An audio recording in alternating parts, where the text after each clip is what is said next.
வணக்கம் ஃப்ரெண்ட்ஸ். இப்போ நம்ம இந்த பொங்கலுக்கு கிடைக்க முடியாத பச்சை மஞ்சள், அந்த பசு மஞ்சளை வச்சு நம்ம தொக்கு பண்ணலாம். அதுக்கு நான் ஒரு 4 கிழங்கு எடுத்துட்டுருக்கேன். எடுத்து இதை தண்ணி விட்டு நல்லா மண் போக அலம்பிட்டு வச்சுருக்கேன். பெருமே தோல் சேவிட்டு நம்ம பொடிசாக நறுக்கவும் செய்யலாம். இல்லைனாக்கா நம்ம கேரட் சீவுறதில் சீவியும் வச்சுக்கலாம். நான் சீவி எடுத்துன்னு வரேன். இப்போது அடுப்பில் பேன் வச்சுருக்கோம். ஒரு 3 காஷ்மீரி மிளகாத்தூள் சில்லி, காஷ்மீரி சில்லி 3, சாதாரண மிளகாத்தூள் 3, 1 ஸ்பூன் மிளகு, 1/2 ஸ்பூன் வெந்தயம் போட்டு நல்லா வறுத்து எடுக்கலாம். எண்ணெய் விடலை, வெறும் வானில் தான் வறுக்கிறோம். ஏன்னா மஞ்சளில் உள்ள குறுக்குமின்கிற வேதிப்பொருள் இருக்குது.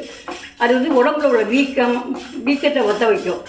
மற்ற மாதிரி எல்லா உடம்புல உள்ள நோய் எதிர்ப்பு தரும்.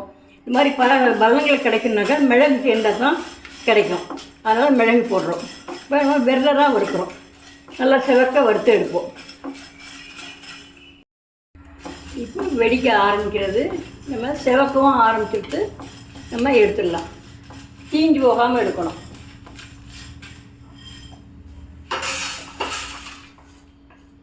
எடுத்து தனியாக வச்சுக்கலாம். நம்ம இப்போ இதில் 1 ஸ்பூன் எண்ணெய் விட்டுருக்கு, நல்லெண்ணெய். ஏன்னா மஞ்சள் தக்காளிலாம் வதக்கி எடுக்கணும்.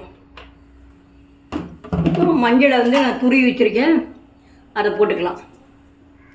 இதை பொடியை நறுக்கியும் போடலாம், நம்ம இஷ்டம்தான்.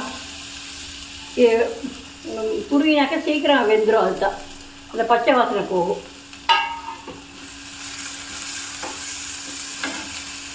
கொஞ்சமாக புளி, அப்புறம் 2 தக்காளியை பொடியை நறுக்கி வச்சுருக்கேன், அதையும் போட்டுடலாம்.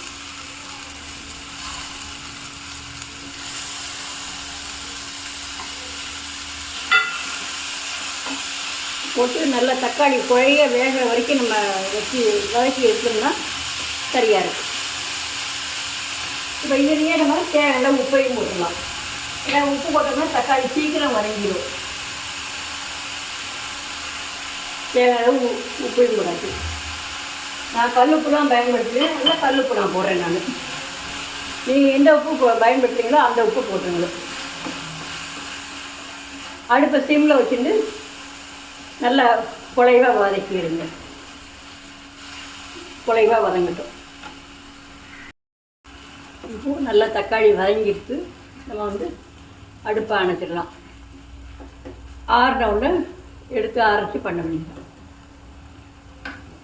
இப்போ அடுப்பு அணைச்சாச்சு.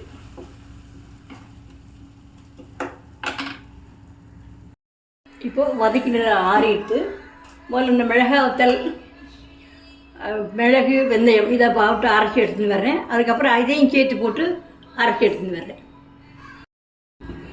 இப்போது அது அரைச்சி விழுதாக அரைச்சி எடுத்துன்னு வந்தாச்சு. இப்போ அடுப்பில் பேன் வச்சுருக்கோம். இல்லை நல்லெண்ணெய் விடலாம். ஒரு 1 டேபிள் ஸ்பூன் விடலாம். ஏன்னா தொக்கு ஊறுகானாலே நல்லெண்ணெய் விட்டால் தான் நல்லாயிருக்கும். 1 டேபிள் ஸ்பூன் போல் விட்டுருக்கேன் நான். இப்போது கடுகு போடலாம்.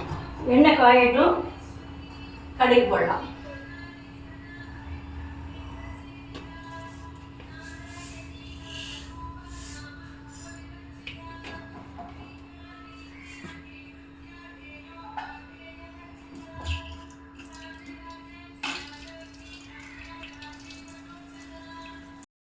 இப்போது கடுகு வெடிக்கிறது.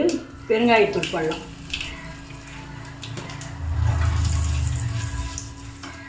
போட்டு அடுப்பை தணிச்சு வச்சுட்டு இந்த அரைச்ச விழுத போடுங்க.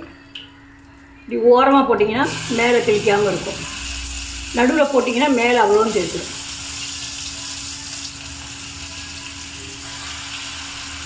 போட்டு மிக்ஸி ஜாரை அலம்பி கொஞ்சம் தண்ணி விட்டு அலம்பி நம்ம அரைய விடலாம். ஏன்னா அதில் உள்ளெல்லாம் வேஸ்ட்டாக போகும்.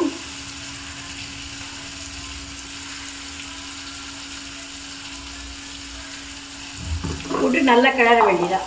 தூளை கிளறி இறக்கினா பசு மஞ்சள் தொக்கு ரெடி.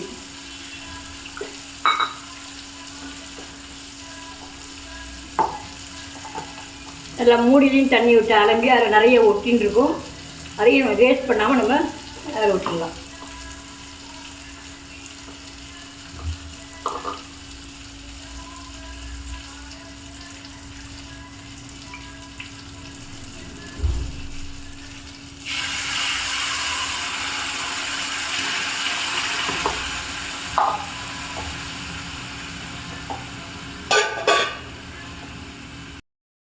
நீங்கள் அடுப்பு பெருசாக வச்சிங்கன்னா வெளியிலலாம் தெரிக்கும்.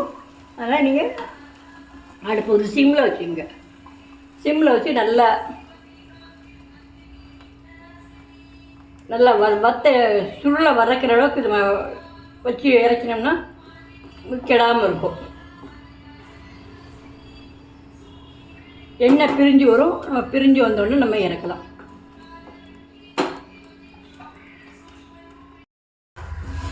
இப்போ இது நல்லா சுருளை கிளறியாச்சு, எண்ணெயும் பிரிஞ்சு வருது. இப்போ நம்ம அடுப்பை அணைச்சிடலாம். இன்னும் ஒரு 2 நிமிஷம் அணைச்சிடலாம். 2 நிமிஷம் வச்சுருந்து அணைக்கலாம்.